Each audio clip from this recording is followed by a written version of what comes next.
days. Another day na naman. Another gala. So ngayon, dahil back to work na si Mr. 2 weeks yata. 2 weeks? Or, yeah, I think it was 2 weeks vacation. He deserves it naman.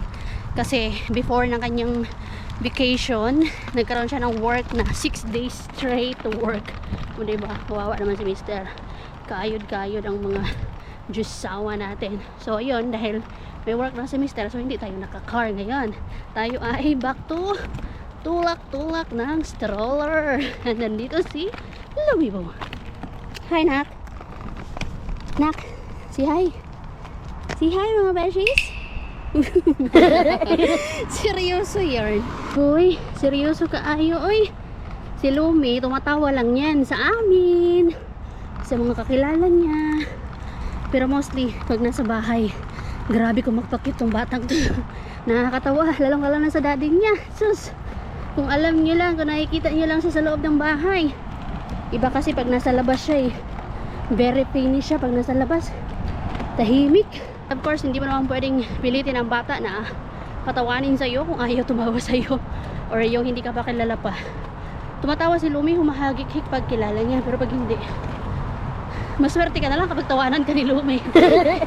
Kami ay lumalayas na naman. Ano ba to? Dito pa rin ba yung sakayan? Kasi merong ginagawang construction dito sa daanan. Doon oh, may ginagawang daan. May ginagawang daan. Nagkakaroon ng ito pala yung sinasabi nila na merong ni construction kinemi. Dito nga, sa Carhola. Meron nga, ano kayang gagawin dito sa Carhola.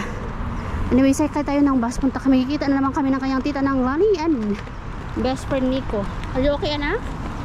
Ang init pala, besh. Nakababa na kami ng bus at yung nasakyan na naman ulit namin ay yung electric bus. Tapos, of course, wala tayong bayan. Di ba, nak, no? Libre-libre lang tayo. Tapos alam nyo ba, si Lumi, natatawa ako kasi napapansin ko sa kanya, kapag alam niya, natatawa ako sa kanya kasi parang alam niya kung sino yung finish or di kaya hindi finish. Kasi pag finish, nagtumatawa agad. Ay, kapugoy, kapugoy. Yan yung may ingay. Sorry sa ingay. Yan yung may ingay pag summer talaga. Yan yung mga kinaiinisan dito ng mga tao, yung mga teenager na nagpapatakbo ng ganyan. Sobrang ingay. So ayun nga, nakakatawa si Lumi. Kasi alam niya talaga kung sino yung mga finish tsaka hindi finish. Kasi kanina merong doon, merong black lady ba? Black lady. Hindi ko alam kung anong lahi yan, basta itim siya.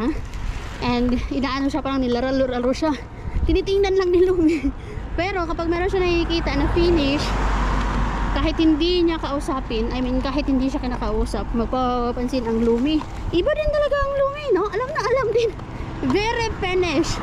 Ikaw na ka, namimili ka talaga, nak. Nak, Lumi? Namimili ka.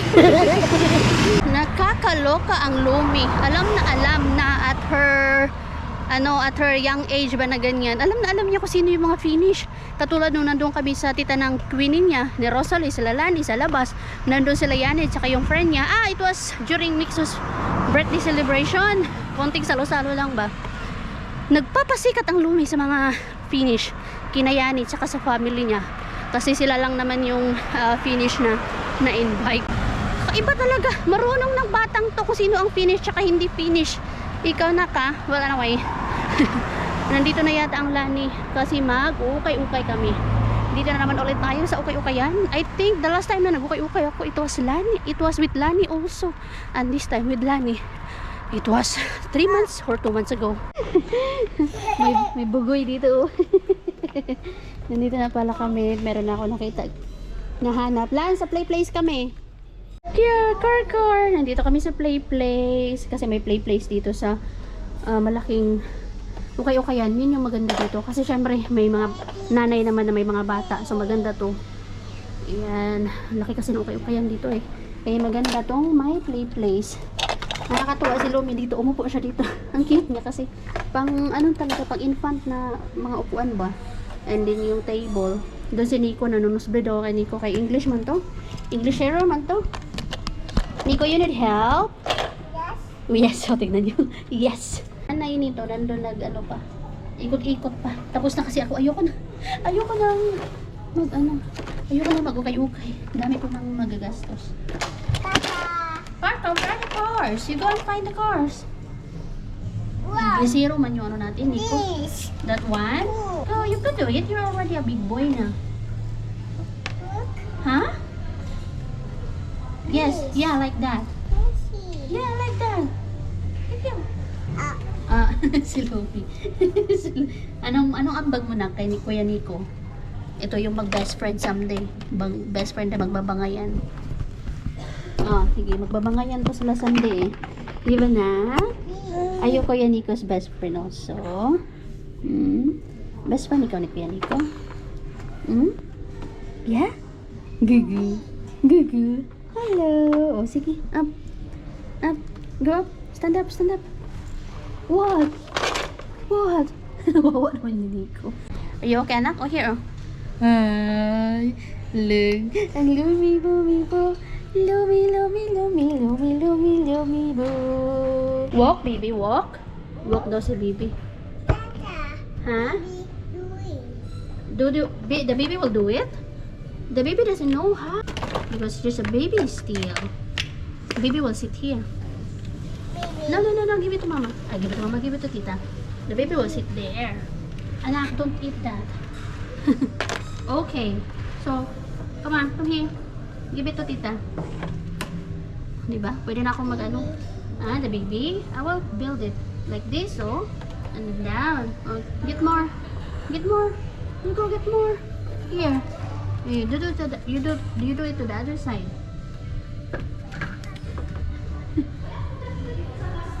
Wala. Here like this, oh. This side. This one.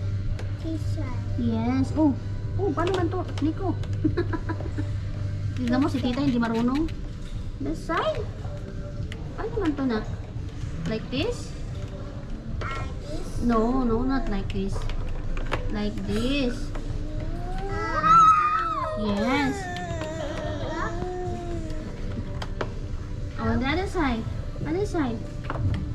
Here. There.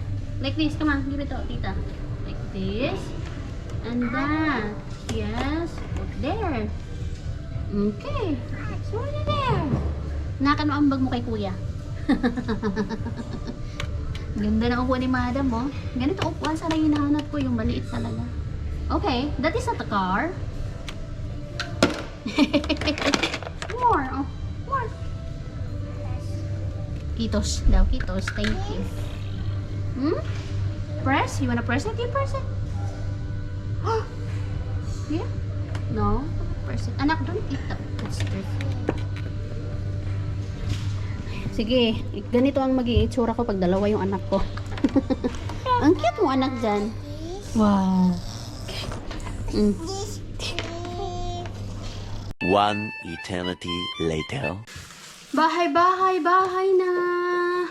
Grabe, ang tagal namin sa labas. Kasi pagkatapos namin ukay-ukay, basta sila nga talagang kasama ko. Napakatagal. Pero syempre, friend. So, kailangan antayin ang friend na mabagal bilang magpili. After namin mag-ukay-ukay, nag-McDo kami. Sabi ko kailan nila, maghiwalay na tayo, Lance. Kasi pag tayo magkasama, napapagastos talaga tayo. Kasi pagkatapos namin sa ukay-ukay, nag-McDo nga kami. Sabi ko, Lance, huwag na tayo mag-McDo. Pero dahil McDo talaga is life. Kaya yun, napa-McDo kami.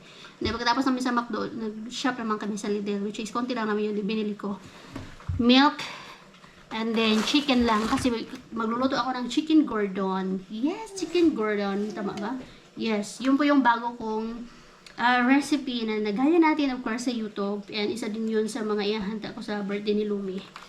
And kailangan kong gumawa ng sauce kasi last time hindi ako nakagawa ng sauce. And even though wala siyang sauce, gusto ni Mr. Sabi niya, gawa ka pa nito. Kailangan mo siyang ulitin. Kasi masarap po talaga. That was my first time na magmawa noon and perfect. Hindi lang maganda yung pagka-rolling niya, but yung kinalabasan, ang sarap niya, best. Sobrang sarap. Gusto ni Mr. So yun. Gawa ulit ako ng chicken gordon. And nag-iinit ako ng food ni Lumi. Yung food po kasi ni Lumi ay hindi ko mina-microwave. Hindi ko siya wina-warm sa microwave. Talagang sa water, boiling water ko pa siya, wino-warm. Since yes, iwas po ko sa init-init sa microwaves. Alam niyo na kung ano yung ano ng microwave, diba? Yung mga pamili natin sa ukay-ukayan, which is hindi mo talaga kailangan kung masipag ka lang talaga at kung gusto mo talaga makatipid. Go sa ukay-ukayan, ang daming mga mura doon. So ito ay 1.50 cents. Maganda to kay Lumi. Pwede itong magamit sa autumn and of course, ngayong summer, pwede niya pa din magamit. Yan! Kay Lumi po lahat ng nandito. Ay, mga bagong laba to. May laba pa. Itong mga pantulog, kasi pag bumili ka po ng mga bago, mas mahal to mga pantulog na to. At tingnan nyo naman po, hindi po halatang ukay-ukay kasi sobrang magaganda pa talaga sa ukay-ukayan. So ito ay 1 euro. Pag bumili ka dito sa shop na sa mga 20, 15, pag mga pantulog na pambata, mahal po. So this is, anong tatak nito? Sitaf. Yan, pantulog ni Lumi. Din long sleeves. Dito na po si Lumi. Pag autumn na kasi hindi ako bumili ng madami kasi ganun ako. Kailangan ulit-ulitin. Hindi po kami mayaman.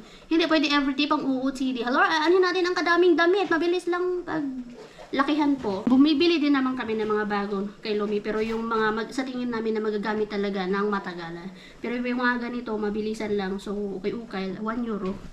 And onesies na diretso na siya. Panty or short ba yung tawag nito. Yan. Ano to? Strawberry yata to. Anak! Dito na po ang bebe. Hindi po talaga siya natulog. Wala po siyang afternoon nap. Morning nap lang po ang meron siya. Ang Nico natulog. Hindi ko alam sa batang to bakit hindi na siya natutulog sa labas pag nag-walking kami. I think sa winter balik tulog to siya. Wala. Hilig sa marites. Pag may nakikita, sinisilip. Di ba anak, no? Yes, Ito sabi niya po, opo. Pakyat ka nga. Paano magpakyat? Paano magpakyat, Bina? Paano magpakyat ka, Daddy? Gaganon-ganon siya ka, Daddy niya. Paano? Yan? Chicken yung kinuha mo. Tapos ito, pwede ito sa autumn and then winter. 1 euro lang din po ito. Ay, poor pala to. Poor. Ito sa Pasko. Red. Diba? Tapos ito, napilit lang po talaga ako nila. Ayaw ko saling bumili ng ganito. This is dress, Christmas dress. Ito po maganda naman talaga siya. 5 euro lang po ito, murang-mura, 'di ba? Ayan po, maganda talaga siya. Pero kasi 2 to 4 years old pa to. Ayan as in, bagong-bago. H&M po ito.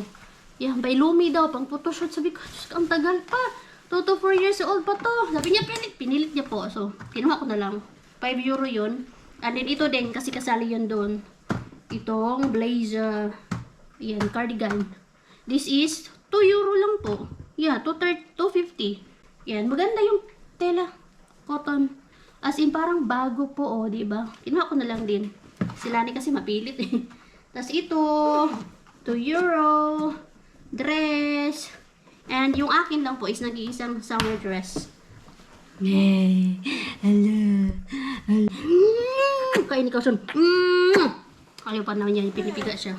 So, ito yung dress. 1 euro lang po ito. Dress! Summer dress! For next year. Di kaya ngayon, pwede ka pang gamitin. Summer dress. Ganda! 1 euro lang po. 60 pesos. Mahal to sa atin. 1 euro nga. Diba? Bagong-bago. Di mo kailangan bumili ng mga brand new kasi mahanap mo sa hinahanap mo siya. Yes, mahanap mo siya. Ukay-ukay. Di ba, nak na? Hanap mo sa ukay-ukay yung mga kailangan mo. Pang winter, pang autumn, pang summer. Thank you, my love. Thank you. Sasipin ko. Ayan, sige na. Magkain na ikaw. So, yun lang po yung nabili ko sa ukay-ukayan. Halika na, magkain na ikaw. Kaya oras na. Magkain ikaw. Tapos, ligo. Di mo pala ngayon, anak. Kagoy, tas wala si daddy mo, nak. Mas magaan kasi pag nandito si daddy. Yeah. Pagkainin ko na to. Inahan.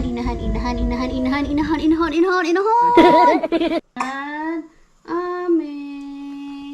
Yay. Mag-pray muna bago kumain. Nakakatuwa lang kasi si Lumi din, nasanay na siya kasi sinanay siya namin ni Mr. Well, actually si Mr. po talaga ang nagsanay sa kanya na bago matulog is magpipray kami. Together po. Pag sinabi namin pray na bago matulog, gagalaw na agad siya yan. Diba? Kailangan turuan natin habang bata pa itong mga to. And yung bless, manong-mano, tinuturuan din po namin siya Tapos pagpaalis naman, kisses, hug. Kaya lang si Lumi, kapag ako na yung magpe-pray sa gabi, ayaw niya. Oo, di ba? Ayaw niya. Sa gabi po, gusto niya talaga yung tatay niya, kaming tatlo. Anyway, anyhow, mapapaalam na rin po kami sa inyo. Thank you very much for watching our vlog. Maraming salamat. At sa mga bago pa lang, welcome. Bye! Mag-iingat lagi and God bless, God bless, God bless, God bless.